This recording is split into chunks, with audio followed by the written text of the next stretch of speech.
Bom dia, paz e graça a todos vocês. Ontem eu escutei uma palavra que me despertou o entendimento para outras coisas e para outros textos e eu gostaria de compartilhar com vocês. Na segunda carta de Paulo a Timóteo, no capítulo 4, no versículo 16, está escrito assim: Na minha primeira defesa, ninguém foi ao meu favor.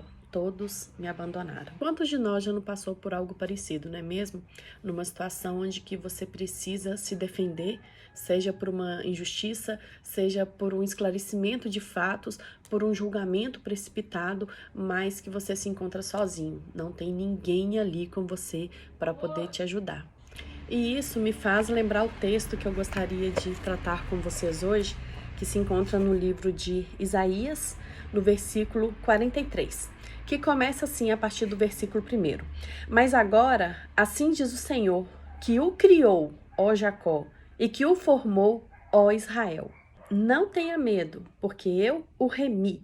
Eu o chamei pelo seu nome, você é meu. É onde o Senhor está nos trazendo exatamente o quanto ele se importa conosco, porque aqui na verdade ele está trazendo essa ideia de posse, ou seja, ele é autoridade sobre nossa vida, ele tem poder sobre nossa vida e não é de qualquer forma, porque ele nos criou, nos formou e nos comprou com alto preço.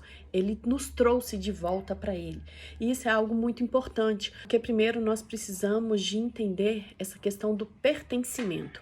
A quem nós pertencemos. E em vários textos bíblicos, a Bíblia vai nos garantir e nos falar abertamente de quem nós somos, que nós pertencemos a Deus, seja porque fomos criados, comprados, seja porque fomos salvos, fomos chamados a Ele. E isso, para começar, quebra com aquela ideia de que nós estamos sozinhos. Porque nós não estamos sozinhos. Porque independente da situação, o Senhor sempre está e estará conosco. Ainda que nessa primeira situação aqui de Paulo falando, quando na primeira defesa dele, ele esteve completamente sozinho. Ele esteve, na verdade, completamente sozinho dos seus irmãos, da igreja, dos seus familiares, daqueles que poderiam estar ali o ajudando, o auxiliando. Mas ele não estava sozinho. O Senhor estava com ele o tempo todo.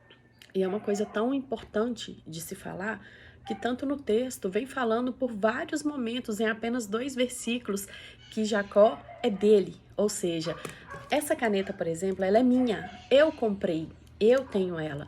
Então, eu determino o uso dessa caneta, para onde ela vai, o destino dela.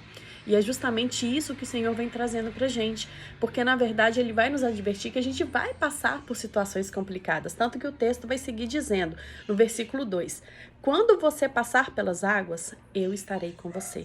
Quando passar pelos rios, eles não o submergirão.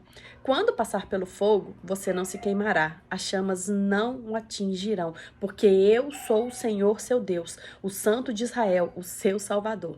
Então, é muito importante a gente entender que, independente da situação que a gente está vivendo, que o Senhor está presente. Porque a gente pensa muitas vezes que o cristão, aquele que tem sua fé em Deus, ele não vai passar por adversidades. E vai passar.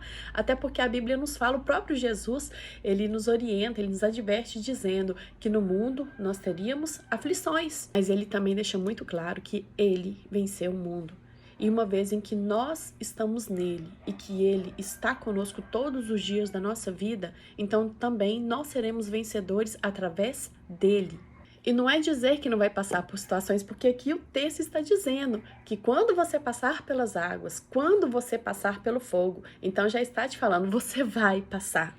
E essa situação de fogo, de água, na verdade, está nos trazendo um entendimento de forte pressão. Sabe aquela situação assim que está por todos os lados, todas as pessoas, inclusive as que você mais confiava e que de repente te vira as costas e que não quer saber e que não está ali junto com você e que nem entende o processo que você está passando? Pois é, justamente isso que o Senhor está falando. É uma situação de forte pressão, mas o texto nos fala que Ele, o Senhor, estará conosco.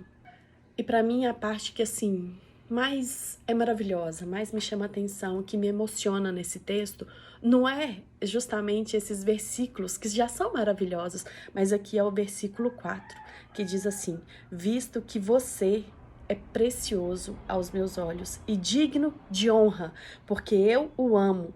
Gente, isso aqui é forte demais. Porque na verdade esse texto está falando sobre Jacó, um dos patriarcas que na verdade cometeu vários erros, que já na sua juventude ele enganou seu irmão, ele roubou a primogenitura do seu irmão. Ele também, depois, ele foi enganado pelo seu sogro. Ele teve que trabalhar por muito tempo para poder casar com a sua amada esposa mesmo. Essa esposa que, na verdade, ele chegou a perder, então ele passou pelo luto de perder ela. Também passou por um luto do desaparecimento do filho dele. Esse mesmo homem que também tinha muitas riquezas, ele passou por um período de escassez. Ele lutou com um anjo no Vale de Jaboque, mas no final também ele foi honrado, ele teve o seu filho de volta para o convívio dele e ele se reconciliou com esse seu irmão. Então o Senhor trabalhou grandes coisas na vida dele, o Senhor fez uma grande obra. E o que a gente tem que entender aqui é que esse homem, que hoje é referência na nossa vida espiritual, nas histórias em que a gente conta, a gente tem que entender que ele foi um ser humano, que ele errou, que ele falhou, que ele cometeu erros, que ele enganou, ele foi enganado. Então, você quer algo melhor do que isso? Porque esse aqui no primeiro texto, Paulo vai falar que na primeira defesa dele, ele não tinha ninguém com ele estava sozinho. Aqui o Senhor já está testificando, falando sobre Jacó. Você é precioso aos meus olhos, você é digno de honra e eu o amo. E para finalizar, aqui no versículo 5 ele diz assim: não tenha medo, porque eu estarei com você. Então, meus queridos, independente da situação que você esteja vivendo, da adversidade, do abandono, da escassez, da traição, de qualquer relacionamento que teve uma ruptura, entenda que o Senhor está com você e que independente dos erros que você já cometeu, o Senhor, Ele é aquele que vai te pegar pelas mãos, que vai te levantar e que vai dizer para você que você é digno de honra, que você é digno de amor e que Ele jamais te abandonou.